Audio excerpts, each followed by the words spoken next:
ದರ್ಶನ್ ಗೆಳತಿ ಪವಿತ್ರ ಗೌಡ ಬಂಧನ. ಗೋವಿಂದರಾಜನಗರ ಪೊಲೀಸರಿಂದ ಲಾಕ್.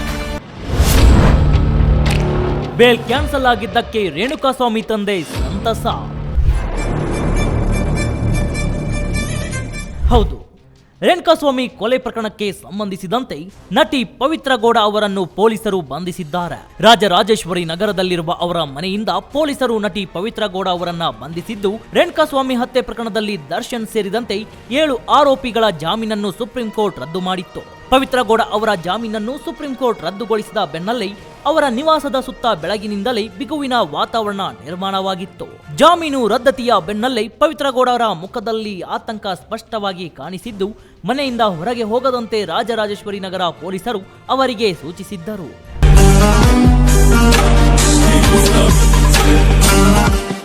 ಇಂದು ಬೆಳಗ್ಗೆ ತೀರ್ಪು ಪ್ರಕಟವಾಗುವ ಮೊದಲು ಪವಿತ್ರ ಗೌಡ ಅವರು ತಮ್ಮ ಆರ್ ನಗರದ ನಿವಾಸದಲ್ಲಿ ತುಳಸಿ ಗಿಡಕ್ಕೆ ಪೂಜೆ ಸಲ್ಲಿಸಿ ಬಳಿಕ ರಾಜರಾಜೇಶ್ವರಿ ದೇವಸ್ಥಾನಕ್ಕೆ ಭೇಟಿ ನೀಡಿ ಬಂದಿದ್ದರು.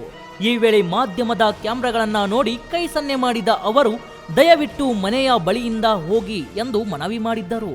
ದೇವಸ್ಥಾನದ ಆವರಣದಲ್ಲಿ ಯಾರೊಂದಿಗೂ ಫೋನ್ನಲ್ಲಿ ತೀವ್ರ ತಳಮಳದಿಂದ ಮಾತನಾಡುತ್ತಿರುವುದು ಕಂಡುಬಂದಿತ್ತು.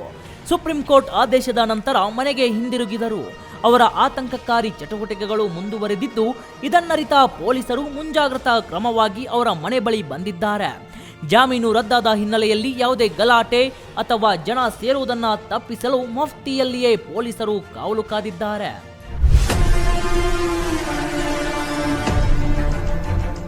ಇನ್ನು ಈ ಸಂದರ್ಭದಲ್ಲಿ ಮನೆಯಿಂದ ಹೊರಗೆ ಹೋಗಲು ಯತ್ನಿಸಿದ ಪವಿತ್ರ ಗೌಡ ಅವರನ್ನ ಪೊಲೀಸರು ತಡೆದಿದ್ದಾರೆ. ರೆಡ್ ಕಾರ್ಪೆಟ್ ಶಾಪ್ಗೆ ಹೋಗುತ್ತೇನೆ ಎಂದು ಅವರು ಹೇಳಿದರು.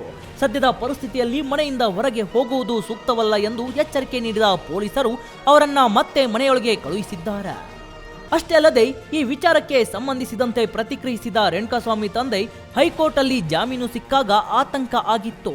ಈಗ ಜಾಮೀನು ಅರ್ಜಿ ವಜಾ ಆಗಿರೋದು ಖುಷಿ ಆಗಿದೆ. ನ್ಯಾಯಾಲಯದ ಮೇಲೆ ನಂಬಿಕೆ ಬಂತು. ನನ್ನ ಸೊಸೆ ಮೊಮ್ಮಗನಿಗೆ ಜೀವನಾಂಶ ಕೊಡಿ ಅಂತ ಹೇಳಿದ್ದಾರೆ. ಏನೇ ಹೇಳಿ ಆದಷ್ಟು ಬೇಗ ಈ ಕೇಸ್ ಕೊನೆ ಹಂತಕ್ಕೆ ಬರಲಿ ಎಂಬುದೇ ನಮ್ಮ ಆಶಯ. Harish Ajjappa, speed news Kannada, Bengaluru.